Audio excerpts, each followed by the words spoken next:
নমস্কার বন্ধুরা, আশা করি সবাই খুব ভালো আছো। শুভমিতা ব্লগে সবাইকে স্বাগত জানাই। আজকে তোমাদের সাথে বেগুনের একদম নতুন এক রেসিপি শেয়ার করব। একঘেয়েমি বেগুনের রেসিপি ছেড়ে বাড়িতে অবশ্যই একবার এইভাবে বেগুনের রেসিপিটা ট্রাই করো। বাচ্চা থেকে বড় সবাই কিন্তু খুবই পছন্দ করবে।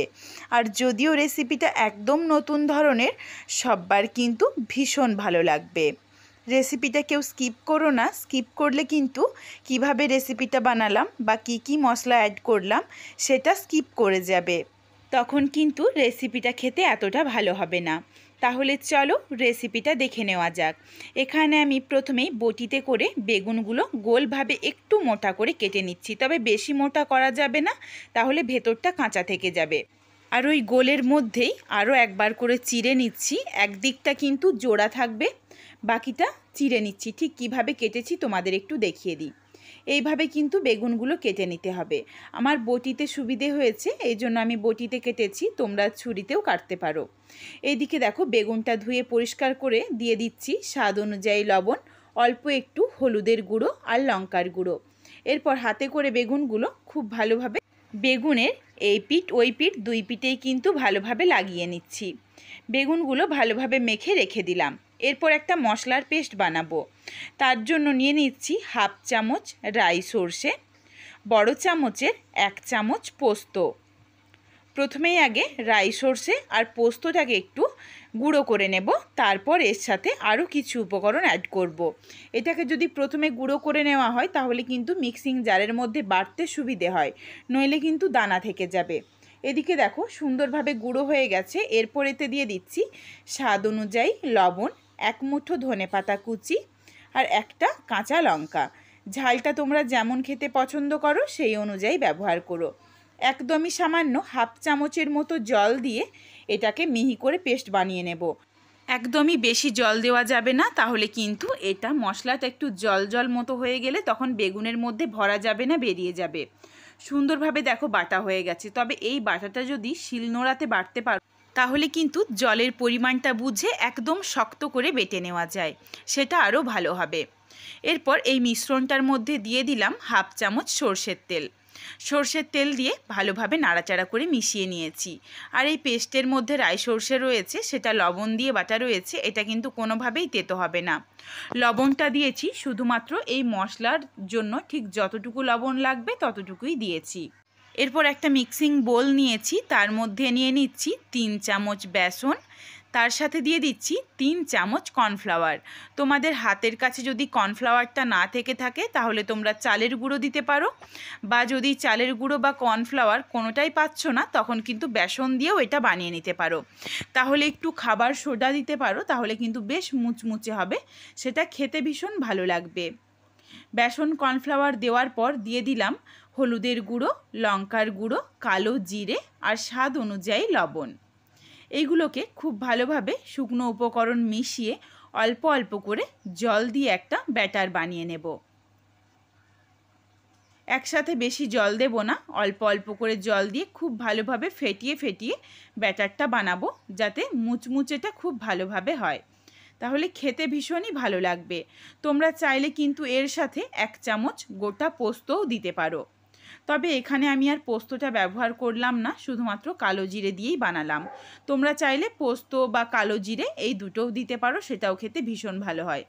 ব্যাটারের ঘনত্বটা একটু তোমাদের দেখিয়ে দিই। ঠিক কিন্তু খুব যে পাতলা সেটাও না, আবার খুব যে মোটা সেটাও না, মাঝারি রকমভাবে ব্যাটারের ঘনত্ব রয়েছে। ভালোভাবে ফেটিয়ে নেওয়ার পর বেসনটা বেশ অনেকটা ফুলে উঠেছে। এরপর দিয়ে দিচ্ছি কিছুটা পরিমাণে ধনেপাতা। ধনেপাতার ডাঁটিগুলো রেখে শুধুমাত্র কয়েকটা পাতাই দিয়েছি।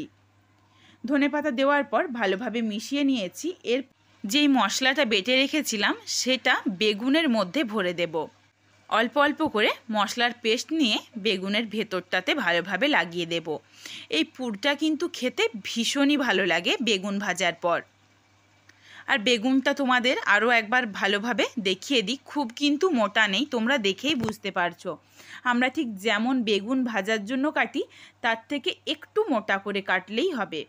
বেশি মোটা করলে তখন কিন্তু ভেতর অবধি সেদ্ধ হবে না, আমি তোমাদের আবারও বলে দিলাম। পুরটা ভরে নেওয়ার পর একে একে বেগুনটা নিয়ে বেসনের গোলার মধ্যে দুই পাশে খুব ভালোভাবে লাগিয়ে একে একে ভেজে নেব। কড়াইয়ের মধ্যে কিছুটা পরিমাণে সাদা তেল গরম হতে দিয়েছি। তেলটা গরম হয়ে গেছে। তেল ভালোভাবে গরম করে নেওয়ার পরই গ্যাসের ফ্লেমটা লোতে রেখে বেগুনগুলো উল্টে পাল্টে সুন্দর লালচে রং ধরিয়ে ভেজে নিতে হবে। গ্যাসের ফ্লেমটা বাড়িয়ে দিলে বা আঁচ যদি বাড়ানো থাকে তাহলে কিন্তু বেগুনের ভেতরটা কাঁচা থেকে যাবে, তখন খেতে ভালো লাগবে না। একটু সময় নিয়ে এক একটা বেগুনকে ভাজতে হবে। প্রায় 3 থেকে 4 মিনিট সময় নিয়ে বেগুনগুলোকে উল্টে পাল্টে সুন্দর লালচে রং ধরিয়ে ভেজে নিয়েছি। আর বেগুনটা কিন্তু একদম ভেতর অবধি সেদ্ধ হয়ে গেছে। এরপর একটা বেগুন নাবিয়ে নিচ্ছি আর তোমাদের এখানে দেখিয়ে দিচ্ছি। দেখো, ঠিক এইভাবে পুরগুলো প্রত্যেক কটা বেগুনের মধ্যেই ভরে নিতে হবে।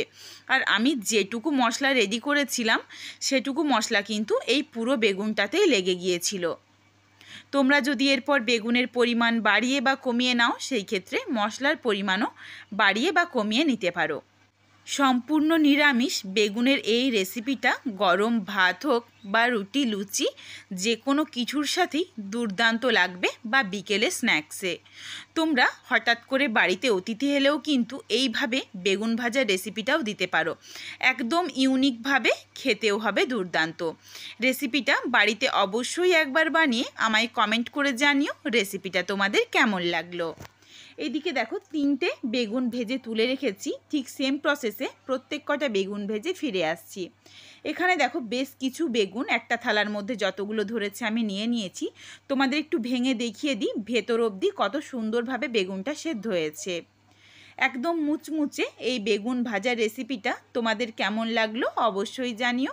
রেসিপিটা যদি ভালো লাগে তাহলে লাইক করো, শেয়ার করে বন্ধুদের দেখার সুযোগ করে দিও।